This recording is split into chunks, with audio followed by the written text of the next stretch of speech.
Welcome back, folks, and you are joining us at a typical French air in a typical French village, and tomorrow we're going to have a very typical work day. So we're going to be showing you behind the scenes, actually showing you, not telling you, all the things we do in a day to make this YouTube channel work, as well as the deep dark secrets behind exactly what this one does. I do loads. She does captain our ship very well. If you stay tuned to the end, we're even going to let you into a little secret. Yes, could we fund this entire lifestyle from our YouTube revenue alone? So without further ado, we're going to start this thing from tomorrow morning when I kick things off. Woohoo!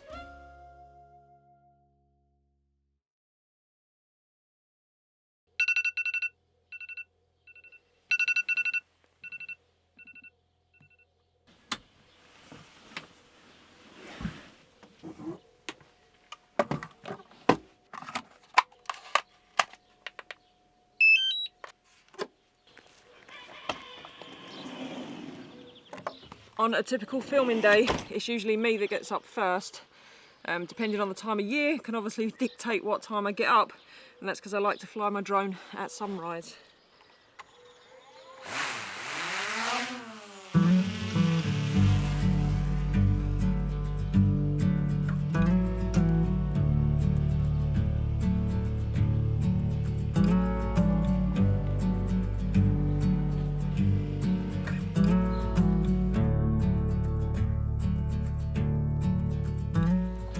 There's a couple reasons why I like to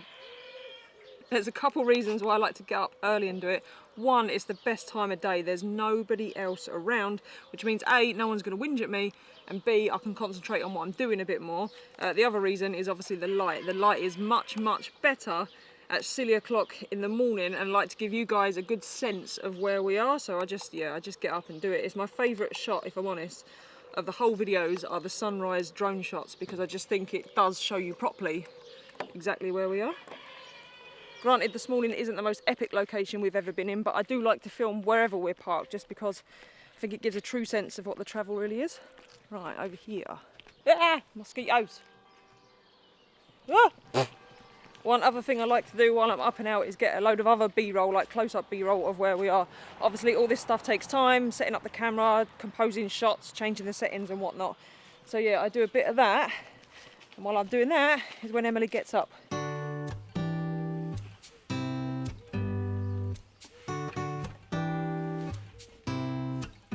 So while Louise is faffing outside, I'm normally the one that gets ready and takes AJ out. And I don't know if you can tell, I'm not normally a morning person. I'm definitely not as chirpy as Louise in the morning, that's for sure. Despite the fact that mornings are not my favourite, I do actually like this time of day when I get to take AJ out, because it's just the calm before the storm, and it's how I get my wake up time.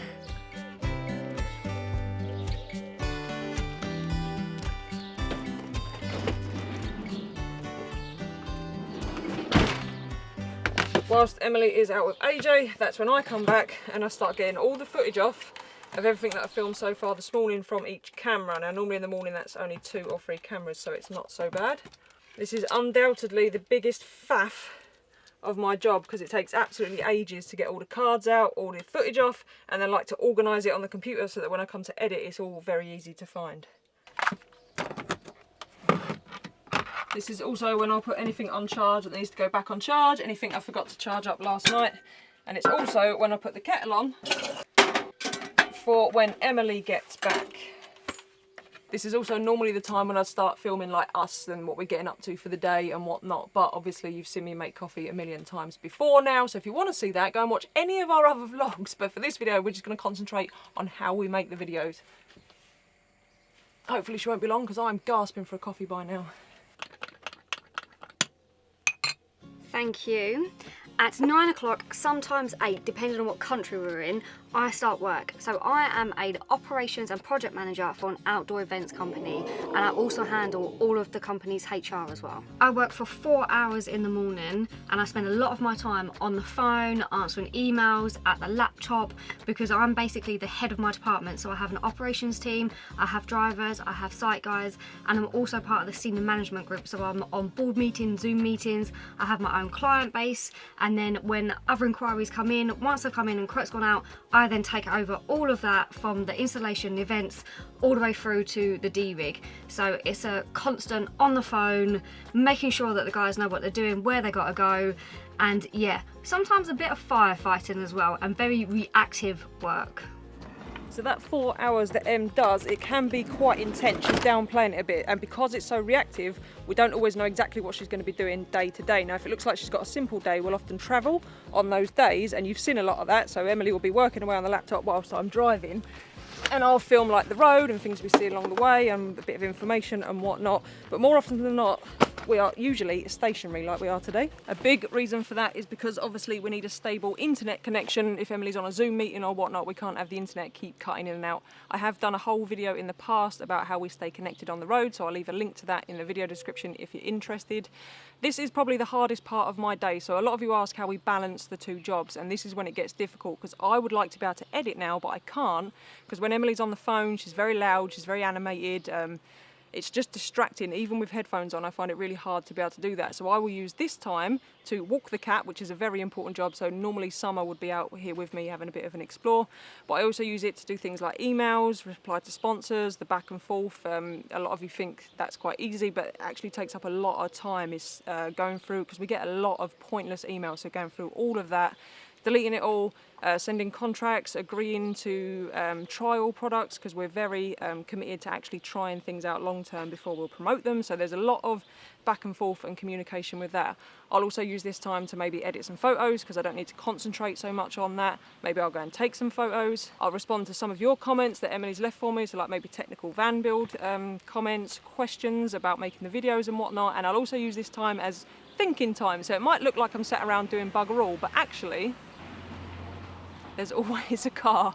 Actually, what I'll do is if a comment comes up over and over again, or a question comes up over and over again, rather than us keep answering it, it will form into like a video idea. So for example, this video that we're making now formed over the last few weeks of me sitting out here, and I will spend the time, and so that you get the relevant information, I'll make a whole list of notes. So this is the video I'm currently making of all the different questions that have popped up, the things that people are interested in, and then I'll try and turn that into a video format, because as much as I enjoy making the travel videos, and I really do, constantly being creative every single week, it can be quite exhausting. So it's nice every now and again to make a sit-down video like this one that's a bit easier, plus it gives a bit of value back to you guys, hopefully, that you find interesting, and gives a bit of information, whether it be about travel, video making, all kinds of different topics. So hopefully that explains why I'm sat on my arse for a few hours. Sometimes if we're in a really nice location, or if we're by a river or something good, I'll go off and do solo loose stuff. So you've seen me kayaking all over Europe by now, and that's when I find the time to do the bits of things that I like to do that Emily doesn't enjoy so much. So that's why you've got an awful lot of video clips of me kayaking and hiking and doing things in different places. Right, missus, have you finished? Is it time for lunch? It's always time for lunch. There's always time for food, isn't there? We're gonna have our new favourite thing. On this trip, we've been really enjoying these Y-Food bars. They're full of protein, fibre and 25 vitamins and minerals. We've been carrying Y-Foods in this van on every trip now for over 2 years. We're lucky enough to have them sponsor the video, and we're lucky enough to have these bars. The reason that I like these is because they're a proper healthy snack for on the go. They have a long shelf life, which means I can ram the cupboard full of them. Which is really, really handy, because it means we can carry loads of these things in the van, and they are ideal for when we go off on hikes or when we go kayaking and we haven't got to stop at a shop or carry loads of extra food. We've got these, and we know they're going to keep us full up for a good 2 to 3 hours. There are different flavours to choose from. My personal favourite is this vegan one. It's the salted hazelnut and chocolate, and it's really nice. They are gluten-free, and there's no added sugar even in this chocolate coating, and you know they must taste good, otherwise Emily wouldn't be eating them. If you want to give Y-Foods a go, then we've got an ongoing discount code, so go to the link in the description and use the code that's on the screen now. I recommend you try these bars because they are awesome, aren't they? Love them, absolutely love them.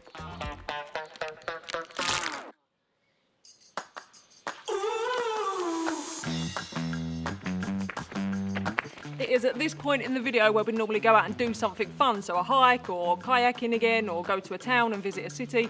And if you've watched our videos, you know there are a lot of shots like this where we have to come back and forth to get the camera.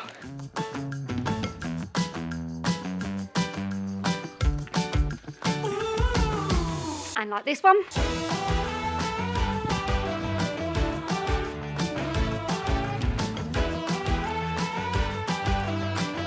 And this one, although Bill and Ben did help set this one up, so. Okay, no, it's actually too hot today at 36 degrees to go out and hiking, and filming it for you and filming us. Filming the hike would be a bit of a challenge too far. We're in a public restroom. This next sequence may baffle you a little bit, but there is a point to it, I promise.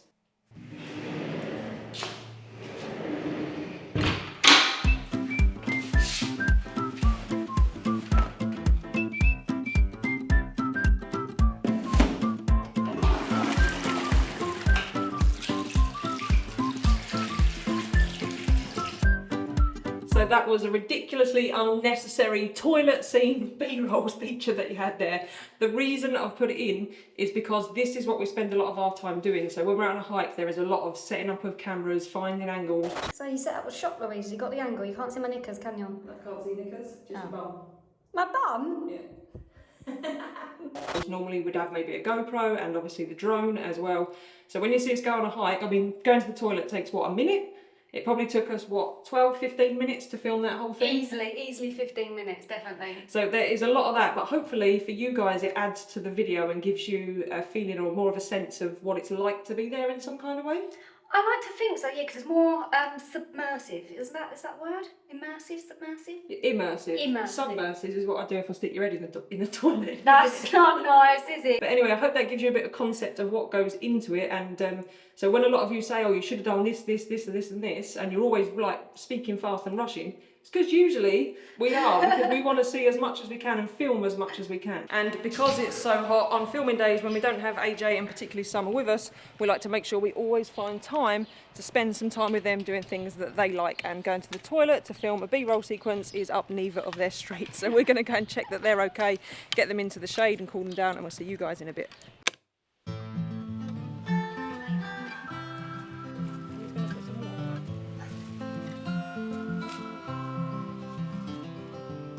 Emily is still outside with AJ and Summer, keeping them cool, and apologies, I've got all the doors and windows open so there may be some background noise. Once we've been out on a big hike or to a city and filmed it all, whatnot, the next thing I do is I come back and yet again I get all the memory cards out and take all the footage off and put it onto the laptop. It is definitely the most tedious job of doing this YouTube lark, but I thought it'd be a good opportunity for me to show you all the different cameras we use because it is our most popular question. I'll start with the drone. So I've got everything out. So I use at the minute a DJI Mavic Air 2, not the Air 2S, this is the DJI Mavic Air 2. It's a brilliant drone. You've seen the drone footage, it does really well, it flies really easy. If you're looking for a beginner's drone though, I would probably go for the DJI Mavic 3 Mini Pro. I'll put links to both in the description, but if you're just starting out, you don't need the bigger drones. The little one is less regulations and just probably a bit easier to manage, so I'd definitely go for that. The main camera that we use for our filming, the one I'm talking to now, is a Sony A7C. Now that is a full frame camera, and again, I wouldn't recommend it out for beginners. It's a bit pricey. The full frame does make things a bit tricky, and I do film in manual settings, so starting out maybe not. But if you're a bit further on and you like our footage, then that's what I'm using.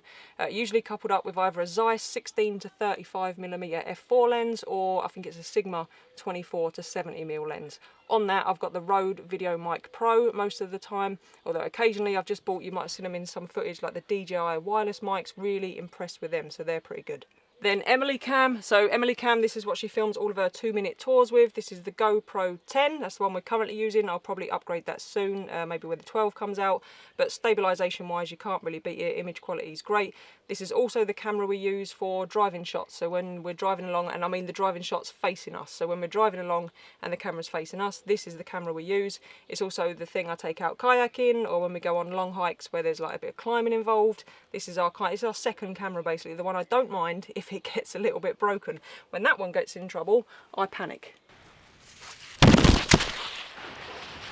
Why did you do that? We also have the GoPro 8, which is what we started with, and this is great as well. It's not quite as good as the GoPro 10, but again, if you're looking to start out, there's nothing wrong with the 8. The image quality is not quite as good, but the stabilisation and everything else is just as good in my opinion. We also have the Insta360. We don't use this very often, but this is like, you'll see next week actually what we use this for. There we go on a little pedalo bicycle thing, so that's what we use for some of those shots. When we're filming going along the road, I just use my iPhone, I think this is the iPhone 12 Pro, the bigger one. Emily's got the 13, and iPhones now, they give out great footage, so that's what we use for the static road footage. I think that's it for cameras really. Sometimes there's Emily's phone as well if she's filmed a few bits, but that's generally the bulk of what we use. A lot of you have asked about mounts. This is the camera mount we use for the driving shots looking out of the van. So I just pop my phone in that, and then that suction cups to the window, and then that just holds that, so that stays there. And then this is the other one. This just suction cups in the corner of the windscreen, and this points at us. Again, I'll put links to these in the description. They may not be the best, they're just what we're using. I haven't gone expensive with those, but tripod wise, a lot of you have asked about tripods.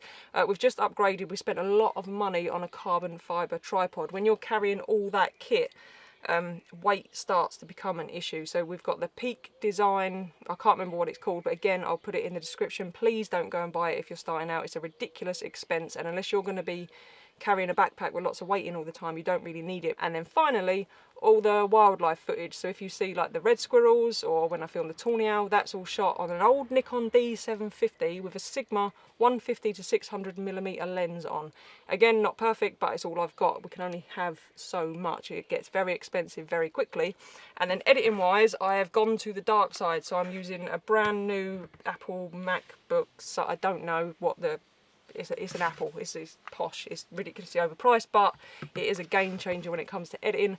And then my editing software is DaVinci Resolve. So that's it on camera gear. Hopefully that's answered your questions. I've got through it as quickly as I possibly can, so hopefully I haven't bored too many of you. But yeah, normally after the hiking, I'd come back, offload all the footage, file it into categories again. So again, when I come to the edit, I know where everything is. And usually while I'm doing this, Emily would be there doing her last hour of work. Yes, come the last hour of the day, I would normally sit here when Louise has moved all of her crap off of my little desk, and I'll log back on, I'll make some phone calls, I'll catch up with my guys, make sure stuff is going okay. If it needs to be changed, then I'll change it. Pretty much make sure the shit hasn't hit the fan, and if it has, then I'll make sure it's all okay. So basically, she jumps back on the phone, shouts and hollers at people for an hour, kicks off, and then that's it, isn't it? I do it really well. I do it well. You do it very well. Right, should we have some dinner? Yes. Now this is an angle you're all used to seeing. Emily cooking in the kitchen. I don't know why, but you lot seem to have a vested interest in what we eat for dinner. So normally, once we've done all of our normal work during the day, comes dinner time, and it's often a filming opportunity because, like I say, for some reason you all want to know what we're eating. So we normally film dinner. Again, lots of camera angles for that. So we might film Emily chopping a pepper this way round. Then we'll go for the old top-down shot. Why not? And then if we're feeling fancy, we'll even throw in a slow-mo pepper into the pan shot. Oh, it's exciting content, this, isn't it? I actually like to know what people eat because it's good for recipe ideas when you're in the van, actually. Don't point that knife so close to my face. And also, she's a nosy Parker.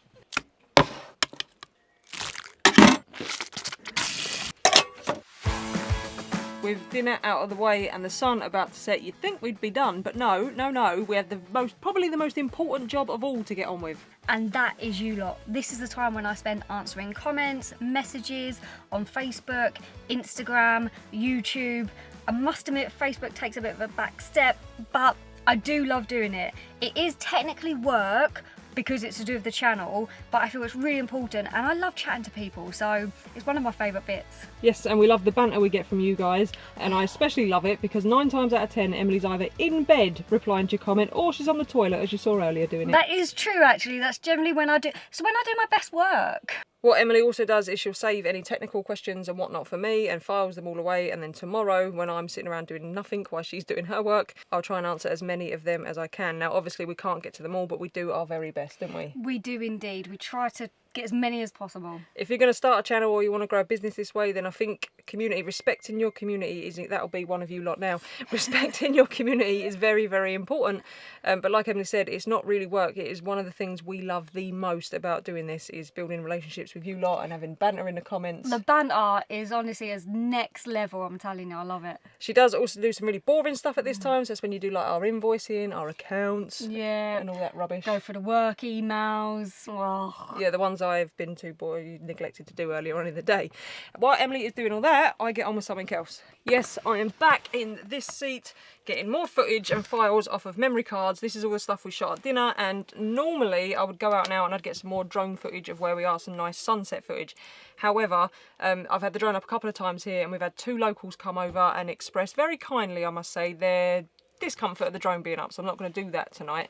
The other reason is we are getting eaten alive by mosquitoes, and I don't fancy waking up with loads of mosquito bites. So whilst Emily is doing all that and I get all the footage off the cards, I will then start to edit everything we filmed today. So I'll probably do that till about 11, 12 o'clock at night. I'm an early riser and I don't mind going to bed late, but I've got to reiterate, you've got to really enjoy this if you're going to do it, because filming all day and getting stuff off the memory cards and keep doing this and editing till late and spreading it out across your whole day is tiring. But luckily I really enjoy it, and I like getting all the shots I get, because when I come to the edit, if I haven't got them, if I've been lazy, I really regret it.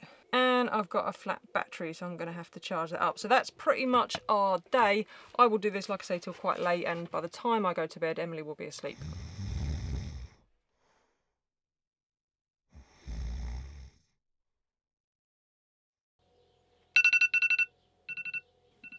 The next morning we get up and we repeat the whole process again, but don't worry, we're not going to show you that. I think you've seen enough of generally what our day involves, but don't panic, we only do that, like those big long days, maybe 3 days a week. Yeah, I'd say about 3, yeah. The other 2 days, so we work 5 days a week, the other 2 days is like I'll edit while Emily's not working, so we'll both spend half the day doing our own work. So we get like half a day each to go off and do our own things, which we really enjoy.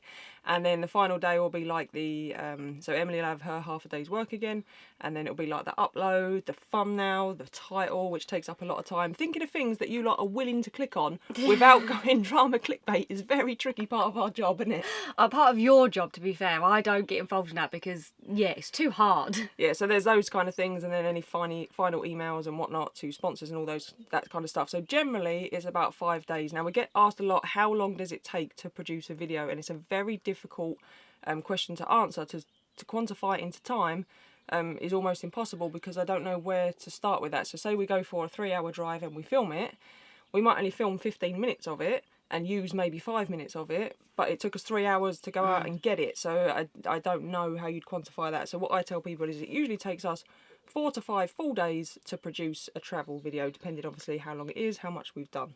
Yeah, I'd say that's about right, because as well, you do different things, so certain things take different amounts of time, don't they? Yeah, and then obviously there's always issues and things that you can run into. So you plan a filming day and then it turns out the weather's so bad that you can't film anything, or the park up you're in that was stunning and remote when you got there the night before has now been flooded with you know, people doing things for the day, so then it gets difficult. So to counteract around all those things, it's very hard to quantify exactly what's what. But if you said about 4 to 5 days, that'll give you a rough idea of time.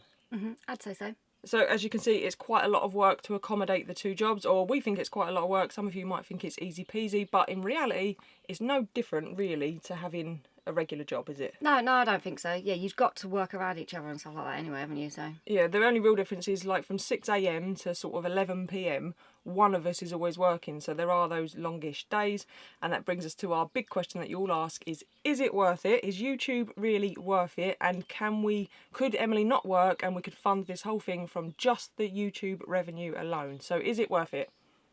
I'd say yes. Yes, we really enjoy doing it, and every time I get a little bit antsy with the whole process, because there's all obviously outside influence, comments and all those kind of things that can affect you, I just thank God that YouTube's there, because it's given me a way out, if you like. It's given me a job, a creative job that I really enjoy doing, something that is ongoing learning wise, so it never gets boring because you're always learning new things, and it facilitates this. So yes, we're working for 5 days a week, but the other 2 days a week we are in an epic location usually, and we couldn't do that. No, you couldn't be in the south of France on your weekend off if you was working in an office. No, you'd always have to fly somewhere every weekend. That would get very expensive, very tiring. So usually we try and take 2 days off together. So we wake up and we're in the place that we want to be in. Plus, like I say, we really enjoy the other side of it, the filming and the travel. We have such a laugh, don't we? Oh, yeah, it can be so much fun, and it's just nice it's just a completely different way of life, isn't it? Yes, even like yesterday, going to the toilet and filming a silly toilet like we can have a laugh doing that. So it's enjoyable for us, isn't it? It is, yeah. And like I said earlier in the video, it's so important that you enjoy it, because otherwise it could get very tedious very quickly. Right, monetary wise, could we survive on our YouTube revenue alone? So just with the money we earn direct from YouTube, so like the ads you see at the beginning of the video and the one ad, or sometimes 2, because YouTube can be cheeky and sneak an extra one in that we don't have full control of where they go. But those ads would pay for both of us to be on the road full time. So that is why you see video sponsors, because obviously The travel alone costs a lot of money, but the cost of running the channel is ever increasing. So cameras break, laptops need upgrading, we have to pay for things like music licensing, insurances, we have to have separate insurances for being a business, an accountant to help us do our taxes themselves. Yeah. So there's even internet. Yeah, internet, we need to make sure that we've got good internet all of the time. So there's quite a lot of expense to actually running a channel of this, especially a travel channel of this size. So yes, we could just about get by on YouTube revenue alone, but we don't. We do sponsors, which are a massive help and a bonus to doing it. And that gives us like fun money, if you like. So we can go and do the fun things that you see us do, and then we can film them and we can eat the food that... that I like. This is the thing. Look, we do the sponsors, and I keep my job so that we can actually still enjoy it, and we're not just like travelling at the minimal, isn't it? Yeah, no, we're not scrimping and scraping. And we worked a long time in our regular life before YouTube to get to a point where we didn't need to scrimp, because we've been skint. Trust me, we know what it's like to be skint, and we don't want to do this that way if we can avoid it. So we don't. And obviously we've got a house at home that costs money and stuff, and that's another thing. We might not want to live conventional 9-to-5 lives stationary, but we don't necessarily not want a conventional like 9-to-5 structure or a retirement that a 9-to-5 would bring. So we're still planning for retirement. We're still planning on improving our home base and getting something that is like really nice for us forever to live in. And obviously all of that takes prior thought, planning and saving. So yeah, so that's why Emily keeps a job, for that reason. And you genuinely love your job, don't you? I do, yes. As with any job, it's always, you have them moments, but yeah, I do love it. So let us know in the comments, do you think all this effort is worth it? Do you think it's worth the time and whatnot to go to the trouble of making the videos? Could you do it if you didn't enjoy it? Because I think that's the main thing. Yeah, I definitely think it shows when people don't enjoy it. Yes, and remember, every time someone subscribes, a fairy is born. So do your bit for the fairy population. Hit that subscribe button. And we'll see you on the next one. Bye. You're such an idiot. Although, wouldn't that be cool if it was true? It's true. Every time someone subscribes, a fairy... And every time someone unsubscribes or hits the thumbs down, a fairy dies. That's bad. It's true. It's true. True story. Right. Should we go? Yes. I need coffee.